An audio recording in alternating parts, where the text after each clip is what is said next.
It's only the first set of a global volleyball tournament. The score on the board is a humiliating 25-10.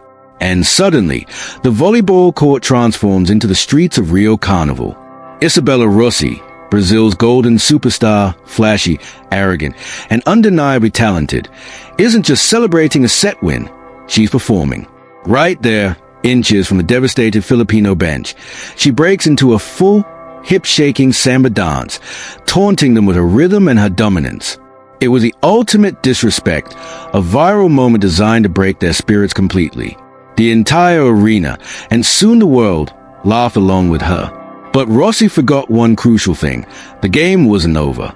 She was so busy dancing that she didn't see the cold, quiet fury building in the eyes of the Philippine captain.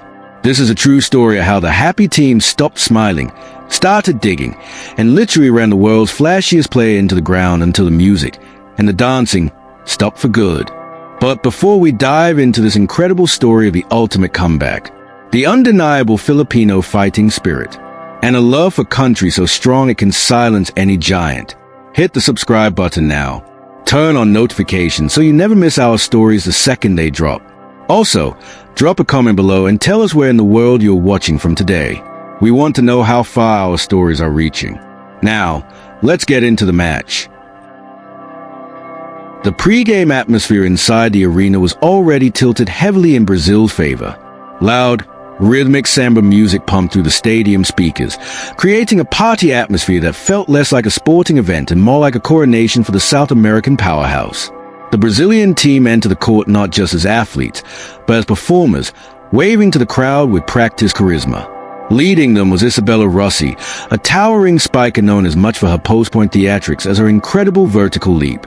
The Filipino team, by contrast, entered quietly, looking almost diminutive against the backdrop of the vibrant Brazilian entrance, their presence barely registering against the war sound. When the first whistle blew, it became immediately clear why Brazil was so confident. Rossi was a force of nature in the opening minutes. She didn't just hit over the smaller Filipino block. She hit through them. The sound of her hand connecting with the volleyball was like a cracking whip, echoing violently in the large arena. Every spike she landed bounced off the floor with such velocity that it nearly hit the ceiling. The Filipino defenders were caught flat-footed, reacting split seconds too late to the sheer speed and power of the Brazilian attack. The Filipino team, known globally for their infectious smiles and happy style of play, looked shell-shocked. They were being systematically dismantled. Their usual scrappy defense was non-existent, paralyzed by the overwhelming physical superiority of their opponents. They looked less like competitors and more like spectators with the best seats in the house to their own demise. The score gap widened mercilessly, 10-2, then 18-5. The Brazilian players were laughing between points, high-fiving with flair, already looking past this game to the next round. The final point of the first set was a brutal summation of the mismatch. A poor Filipino reception led to a free ball for Brazil. The setter lobbed a perfect, high-arching pass to Rossi on the left wing. She approached the net like a predator, leaping impossibly high, and hammered the ball straight down into the 10-foot line. The ball exploded off the floor, narrowly missing a diving Filipino defender's face. The buzzer sounded, cementing the humiliating 25-10 scoreline. The Filipino players stood frozen, heads down, the deafening cheers of the crowd washing over their defeat. Then happened the moment that would change everything. Instead of a standard team huddle, Isabella Rossi turned toward the sidelines, right in front of the dejected Filipino bench, where the players were walking off with slumped shoulders. Rossi began to dance. It wasn't a quick fist pump. It was a full, hip-swiveling, rhythmic Samba routine. She shook her shoulders, spun around, and pointed finger guns at the crowd, all while smirking directly at the Filipino coaching staff. It was a breathtaking display of arrogance, a public declaration that her opponents were beneath respect. The reaction on the Filipino side was a mixture of shock and profound insult. The younger players on the bench looked away, cheeks burning with second-hand embarrassment and shame. The Filipino coach clenched his jaw so hard the muscles in his neck stood out, but he remained stoic, refusing to give Rossi the satisfaction of a reaction. On the court, the Filipino captain, Teresa Dizon, a quiet and intense leader, stopped walking. She turned and stared directly at the dancing Brazilian, her expression shifting from sadness to an icy, terrifying calm. Within seconds, smartphones around the arena were lowered, recording the spectacle. The clip of Rossi's disrespect was uploaded instantly, spreading across social media platforms like wildfire. Comments poured in from around the globe, most enjoying the showmanship, laughing at the expense of the overmatched Filipinos. Memes were created within minutes, contrasting Rossi's vibrant joy with the devastating sadness of the Filipino team. For a few viral moments, the Philippines was the punchline of the international volleyball world. In the huddle between sets, the atmosphere among the Philippine team was suffocating. Usually filled with encouraging chatter, there was only silence. Then, Captain Teresa Dizon spoke. Her voice wasn't loud, but it cut through the noise of the arena. She didn't talk about tactics or technique. She simply looked at her teammates, her eyes hardened like flint, and said, "Let her dance. We will work." It was a directive, a shift in philosophy from playing a game to fighting a war of attrition. When the teams returned to the court for the second set, the happy team had vanished. The smiles that usually adorned the faces of the Filipino players were gone, replaced by stone-cold mass of focus. They didn't acknowledge the crowd or the still-smirking Brazilian players. They moved to their positions with mechanical precision. The joy had been sucked out of the building by Rossi's dance, replaced by a grim, unified determination to restore their dignity through suffering. The second set began, and the change in the air was palpable. The Brazilians, still riding the high of their easy victory and viral moment, expected another cakewalk. Rossi went up for her first spike of the set, a carbon copy of the previous ones.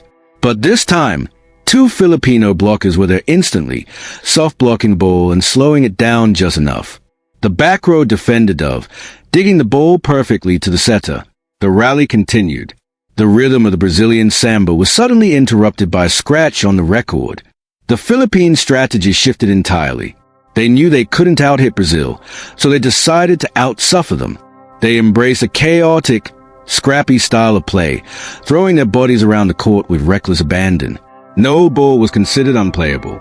They dove into advertising boards, slid across the floor like base dealers, and popped up balls with one hand, a foot, whatever it took to keep the rally alive. The sound of squeaking shoes and bodies hitting the floor replaced the sound of thunderous spikes. Confusion began to creep into Isabella Rossi's game. She would hit a shot that would be a guaranteed point against any other team, only to see a blue jersey blur across the floor and dig it up. She would try a gentle tip over the block, but a Filipino defender was already there, anticipating the move. The effortless flow she had felt in the first set was gone, replaced by a frustrating grind. Her dance moves were forgotten. She now had to focus just on scoring a single point. The physical toll of the long, grueling rallies began to show on the larger Brazilian players faced. They were built for power and quick explosions, not endurance marathons. By the middle of the second set, Brazilian players were putting their hands on their hips between points, chest heaving. The Filipino players, smaller and conditioned in the intense heat of Southeast Asia, seemed to be just getting warmed up. They were relentless, buzzing around the court like energetic wasps that refused to be swatted away. The Philippines stole the second set 25-23. It wasn't pretty. It was a victory born of grit and sweat. When the final point landed, there was no celebratory dancing from the Filipinos. There were no smiles.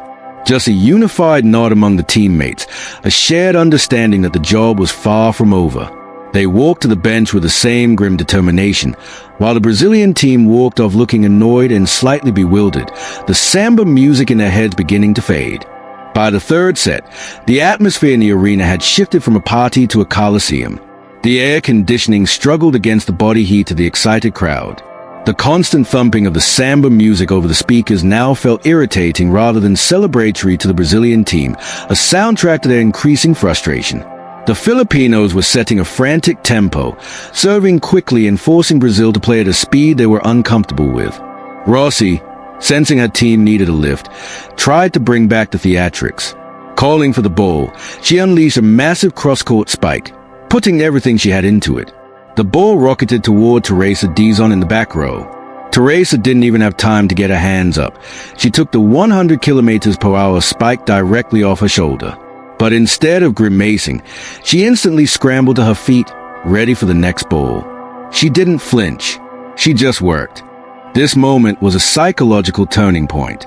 Rossi stared across the net at the Filipino captain, who was already in her defensive stance, eyes locked forward. For the first time, a flicker of genuine doubt appeared in the superstar's eyes.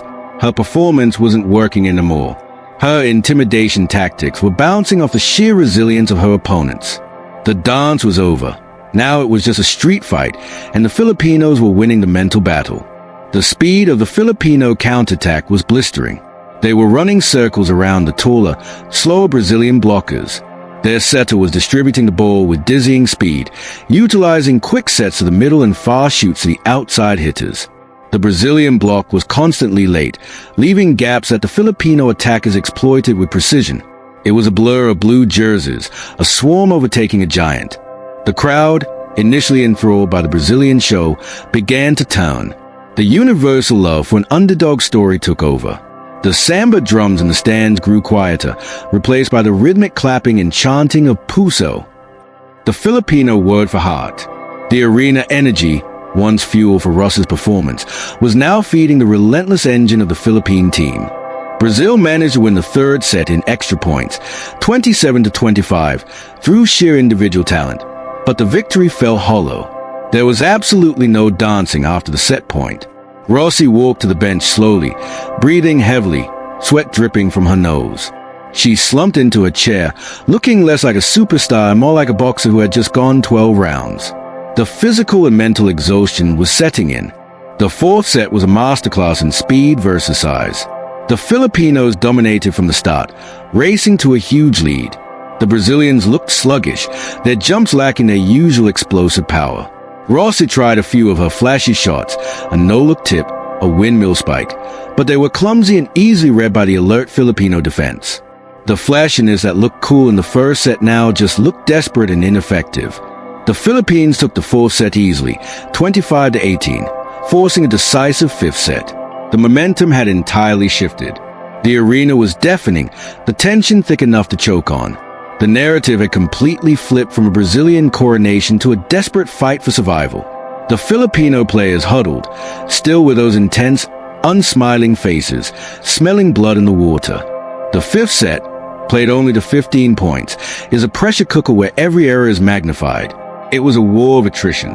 The teams traded points fiercely, neither able to gain more than a 1-point advantage. The score tied at 13-13. The tension was unbearable. The entire arena was standing, the noise reduced to a nervous murmur as the next crucial serve was struck.